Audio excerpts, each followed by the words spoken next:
मला सांग, माणूस आयुष्यभर कशासाठी झगडतो?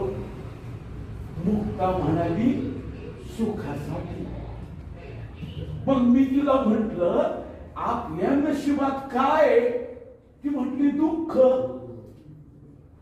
मग मी म्हटलं हे दुःख निवारण करायचं नेमकं असेल किंवा या दुःखाचं मूळ कारण काय आहे? तशी मुक्ता मला म्हणाली अज्ञान. तशी मुक्ता जोरात म्हटली भय नसता मला निबंधाला विषय सापडला.